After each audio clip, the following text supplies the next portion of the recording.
Welcome to HB Lifestyle, the podcast. I am the Honey Badger, the host, the one that gives you the most transparency and straightness in the RV business and the world. In the background, you hear a noise of a travel trailer furnace because it is colder than you know what here in southern Nevada. We are camped out here in Pahrump, Nevada, as always, 1 hour outside of Las Vegas. And today we're going to talk about some really important topics when it comes to selling private party, buying private party. How about just buying or selling in general an RV? Now, this is going to be mostly geared towards the private party sector than it is going to be the dealership, but I am going to integrate some dealer tactics as well. First off, if you've never heard me before, I've actually have 15 years of RV experience between being a porter, meaning I cleaned them, a technician, which I worked on them, service writer, service manager, general manager, finance manager, sales manager, and sales. So I've pretty much worn every single hat inside a dealership, and I also am an avid camper and RVer. So my knowledge comes from a place of strength. Unlike people like Wingman Wisdom, or I forgot what her name is, Liz Amazing, I give you every single viewpoint and the truth, not a bunch of fake news. Now, it gets me in trouble. Let me tell you this much. It gets me in a lot of trouble with not only my contemporaries, but also my coworkers, the folks I'm really close to in the RV business. Turn off the heater. It gets me in trouble with customers too. You know, there's a saying that I tell everybody that has ever worked for me. 85% of people in the United States and Canada would buy from me in a heartbeat because of how straightforward I am, how easy of a process I make it. They love the process. Most people will come down, deal with my narcissistic personality because they're like, this dude's a straight shooter, knows his shit, and at the end of the day, I'm going to make the process easy where there isn't a bunch of back and forth garbage. There isn't any magic or a magic show going on. 15% of people hate my guts because I'm so straightforward, because I make the transactions easy, because I don't have any magician magical fairy dust to throw on a deal. And proof positive, I've gotten a lot of comments in the last several weeks in my YouTube videos on my main channel and on this podcast where people will flat out call me just rude, obnoxious names. Tell me I'm a liar. Tell me get away from the microphone. You look like an idiot. I mean, I get a bunch of hate all the time. But that's from a 15% of people. So I'd rather sell 85% of you than the 15% because the reality is, as much as I make the transaction easy, so does the 85% of customers. And that is a great segue into this first comment. If you are a private party seller, stop lying to the customers and stop negotiating over the phone. Buyers, stop negotiating over the phone unless you're going to buy the unit. That is the biggest wasted time for you and the biggest wasted time for the actual seller. And I'm talking private party wise. Here's a great example. I have probably 65% of my inventory new and used on Facebook Marketplace. And I get between 30 to 32 messages a day.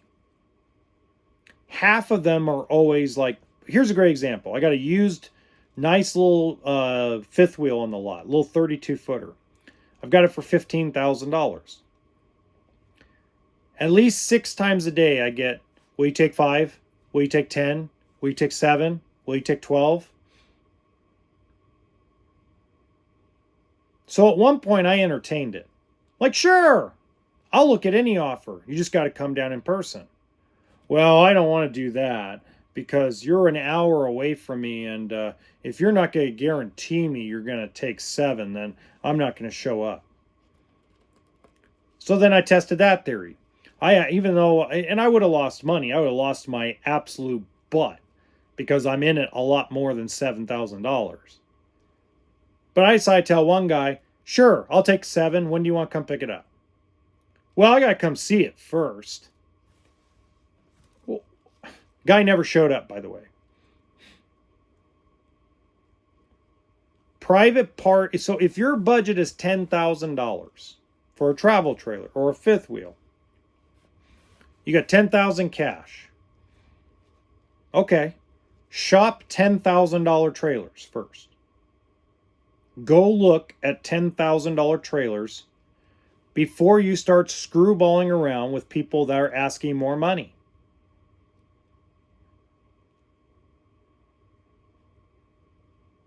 That's the truth.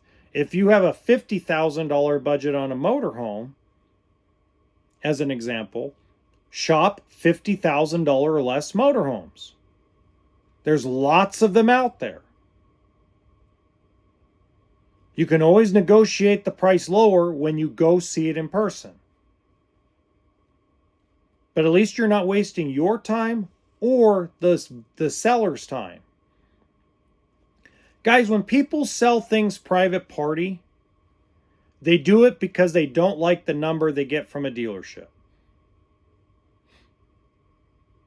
That is a bottom line thing. They hate what they're getting from the dealership, either on a buy figure, or maybe they don't want to consign it because, well, consignment, that means the dealer makes money.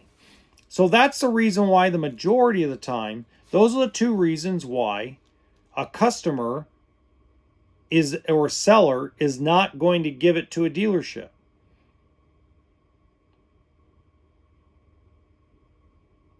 So now you're wasting their time when they probably work and they probably have a limited window for serious people to come out and look at their rigs.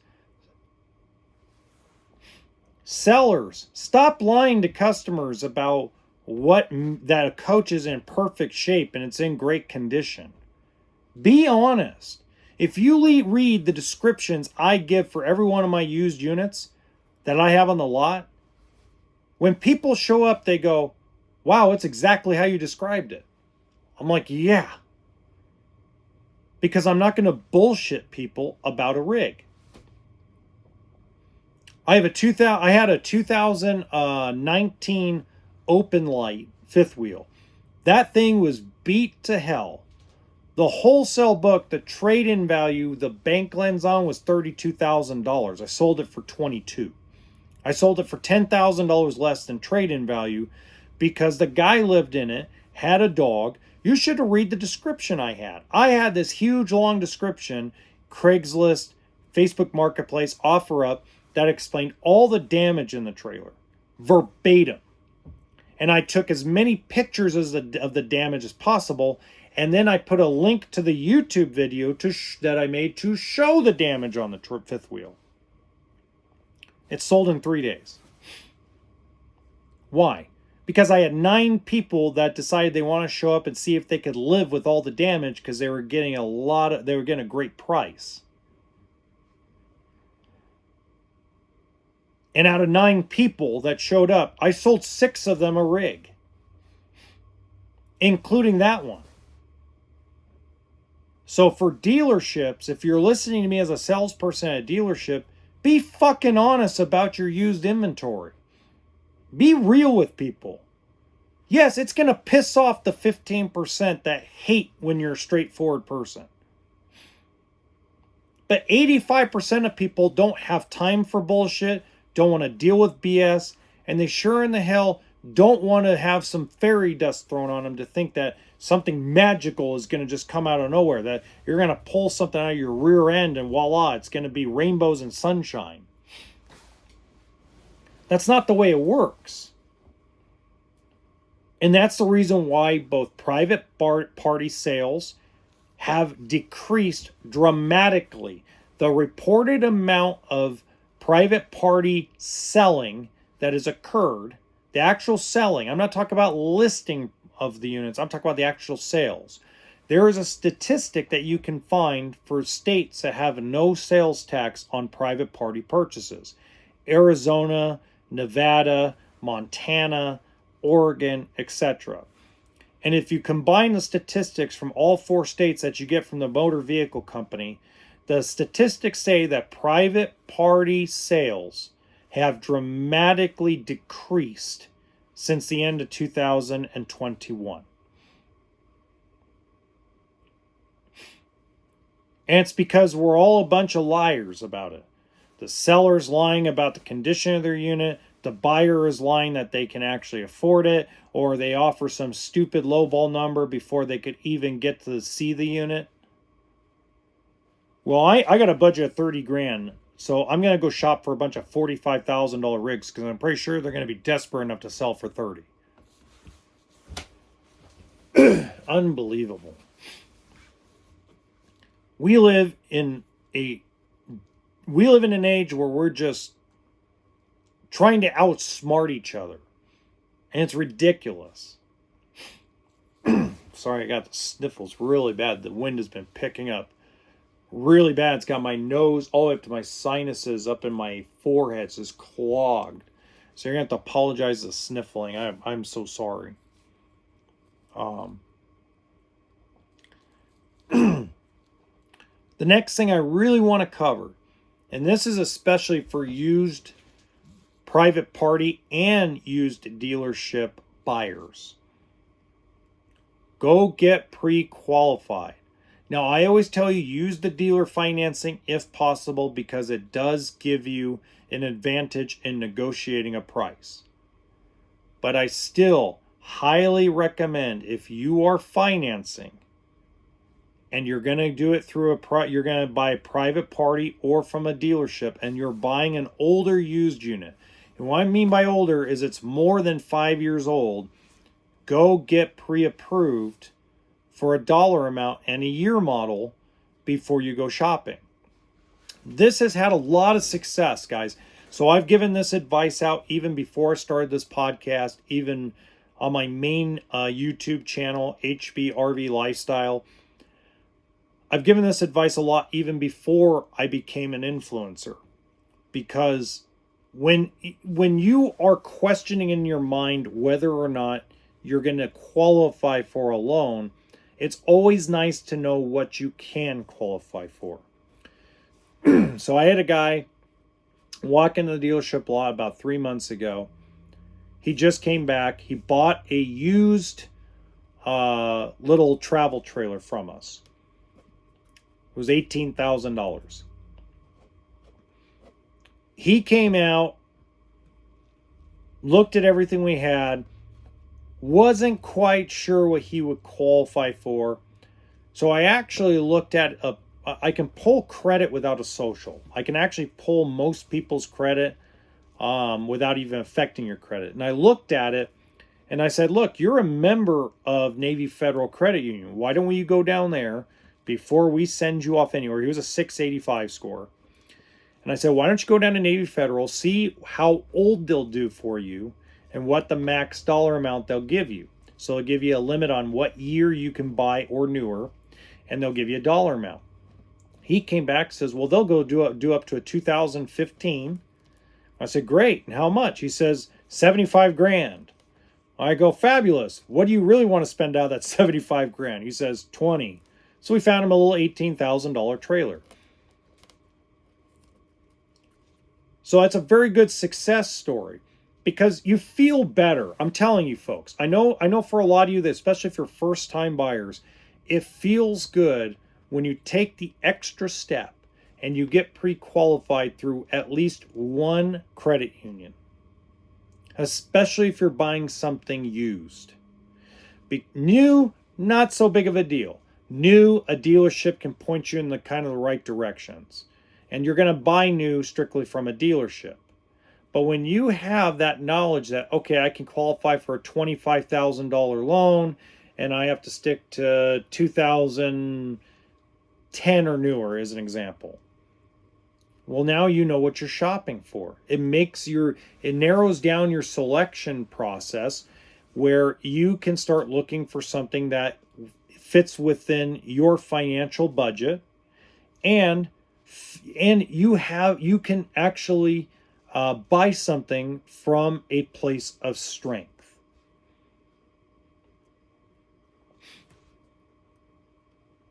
New's a different animal, but used definitely, especially if you're like looking for something under 15 grand.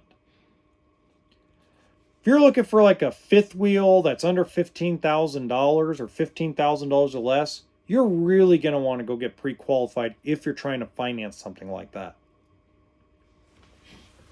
Seriously, like that's the best, absolute best thing you can do.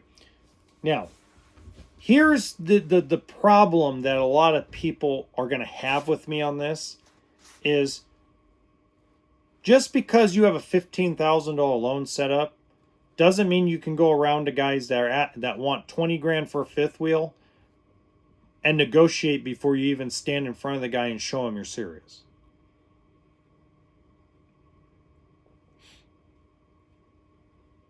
That's a fact. Okay. I'm taking in a 2007 Attitude travel trailer, not the Toil or travel trailer. This lady was as straightforward as it could possibly be about the travel trailer. And she's like, "What do you think you can sell it for?" And I said, "I think it can sell it for $7,500, so I'll pay you $7." She goes, "That's not much of a profit for you." And I go, "It's a 2007. I'm looking for somebody that's going to have $7,500 cash. This is not going to be a profitable transaction." I was really straight up with her. I said, "I'm going to make all the money from the bank financing." She got a 7.99%, 8.99% interest rate, and the bank's going to toss me a $1,500 kickback on the motorhome purchase. So I'm going to make $2,500 on the motorhome, and I'll make $500 on her travel trailer. Now that doesn't sound like a lot of money, but you also don't know the situation. I'm trying to get rid of a aged piece of inventory.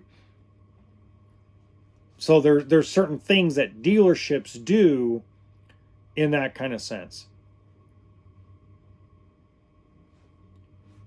So that guys, you got to realize that. I know nobody wants to hear this, but financing a RV gives you more power for negotiation, even in a private party setting. And let me tell you why. Most people owe money on their rig. Not everybody, but most people owe money on their rig. They have some kind of bank loan on it. Okay? When you go and finance the RV, the banks pay each other off.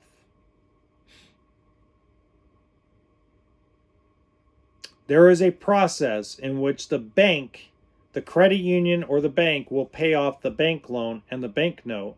And there's paperwork, watch this, there's paperwork that goes directly to the institution that you're lending with so they can get the title. Less headache for everybody, more negotiating power if, and watch this, if you're financing.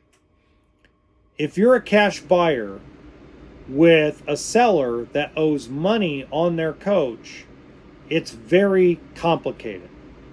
It's not a simple process.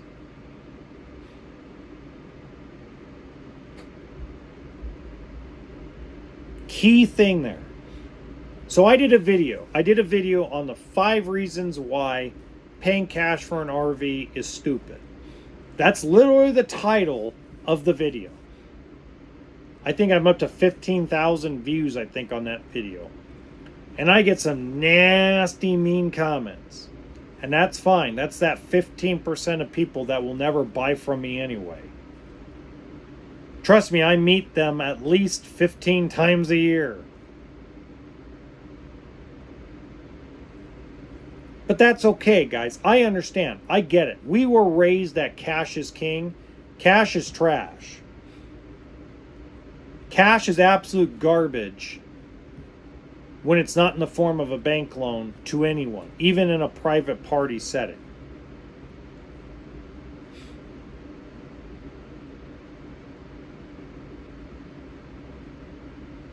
Cash does not help you. Cash down helps you.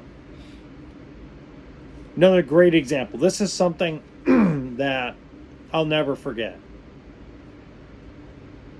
5 years ago, this will be 2019. This was February of 2019. I'm selling a guy a brand new Attitude fifth wheel toy hauler, 35 GSG, if you know what that is. Guy says he's only going to pay $60,000 cash, and that's all he's going to spend, and someone's going to sell it to him for that. I go, great. Won't be me. Because back then, in 2019, that Attitude toy hauler with all the equipment he wanted cost from the factory to the dealership $72,000. So he wants to buy it for $60,000 out the door. That's a $54,000 price tag, give or take, with California sales tax. So he pretty much is asking a dealership, or telling a dealership, you're going to lose $18,000 to sell me a fifth wheel toy hauler, or I'm just not going to buy from you. Because you're not going to negotiate the price properly, because I'm a cash buyer. And I told him, sounds great. He goes, yeah, I'm pretty sure you'll find someone. It's just not going to be me. I said, but I'll make you a deal. He goes, what's that? I'll sell it to you for $1,000 over what I paid for it if you finance it. And he goes, well, what's the invoice? So I go show it to him. Oh, you're so full of shit. It costs less than that. What about your holdback? There's no holdback in the RV business. Yes, there is. No, there isn't. He argued with me. He thinks he knew more about the RV world than I did, and at the time I had been working in it for 10 years. I go, okay. Got the invoice back, said, hey, pleasure meeting you. Have a great day. 2 months later, he comes back into the dealership. He looks at me and says, is that offer still on the table? I go, yeah, but I don't have one. So I'm going to have to order you one.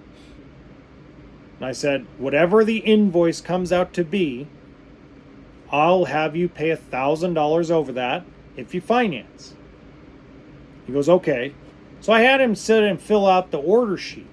Now all of a sudden, it went from a $72,000 fifth wheel to an $81,000 fifth wheel with all the equipment he wanted on it. That included shipping. So I sold it for an $82,000. He put $40,000 down. He still has the loan on it. Mr. Cash Buyer still has the loan on it. Didn't pay it off yet. Put a good chunk down, so I don't understand what he would. But he kept $20,000 of his $60,000 in the bank. And he said, he told me the other day, because I talked to him over the phone, he told me the other day, he says, you know, if you didn't tell me what you told me, I would have never done it. He says, well, how much money did you actually make? And I said, well, you bought the extended warranty, so I made $800 there. And I said, and then the finance company gave me $1,600. So I said, in total, on the unit that I had for factory made for you, I made $3,200. And you paid $1,000 over what I paid, and I still made $3,200.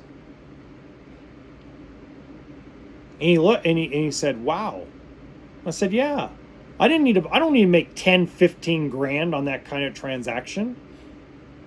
If I could make $4,000 a copy on every single motorhome RV I make, all the way around, if I averaged $4,000 total round trip, between a warranty, paint and fabric, the finance money, and the selling price of the vehicle, the profit and the selling price of the vehicle, if I could make $4,000 average on every transaction I made, the dealership would be profitable. Because if I sold 20, that'd be $80,000 plus whatever I make in service. I could run my small little dealership on 80 grand from sales, and let's call it 20 or 30 grand from service. On $110,000, that's $1.26 million, or sorry, $1.32 million. I could pay the bills, pay my payroll, and put about 6-7 grand a month in my owner's pocket. And he would come up to me and give me a big high five, a big fucking hug, and say, "You're the man."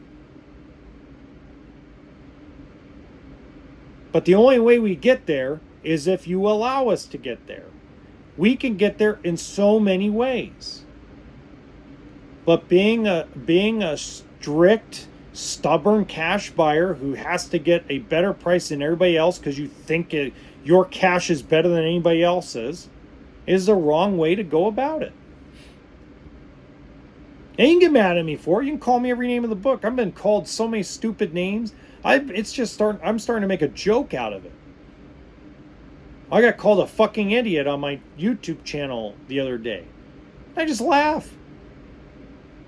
Reading the whole 6 paragraphs. Wow, you have so much time on your hand that you wrote a 6-paragraph comment on my little YouTube channel's video that only has 50,000 views. Wow, good for you, sir. Good for you, ma'am.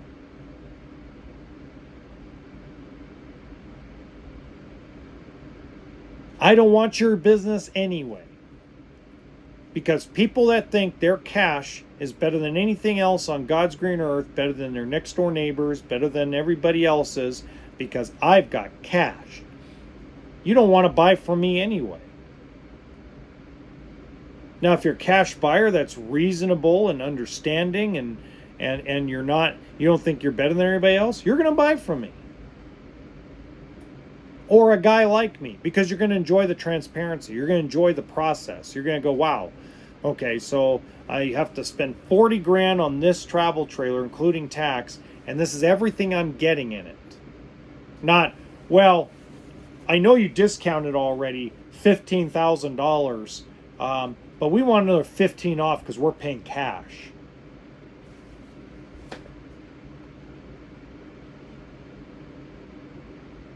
Now, sellers, I'm going to give you one piece of final advice. Private party sellers especially, and dealerships. Don't be like me and be a sarcastic ass about this thing I'm talking about. Don't be like me with that. I have no filter. Zero.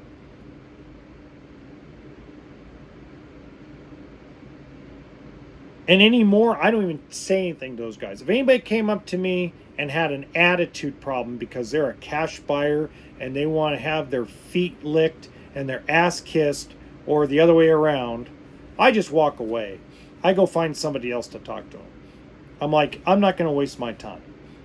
I'm not going to waste their time. I'm not going to waste my time. I'm going to wait for somebody that's ready, willing, and able.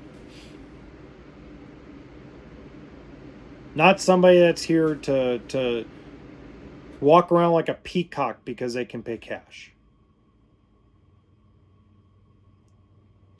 All right. Well, that's it for today. Thank you so much for listening in. Please make sure you subscribe to the YouTube channel if you haven't already, or follow me here on Spotify, Amazon, iHeartRadio, and wherever you get your podcast. I do want to give a big shout out to one of my brands that actually sends me free shit all the time. They're called Alloy Man. They are a great tool company. They've sent me a bunch of free stuff. I'm going to start showing it off here pretty soon because I think they're pretty cool. And until next time, just stay safe. Remember toolkit and sense of humor. Have a great night.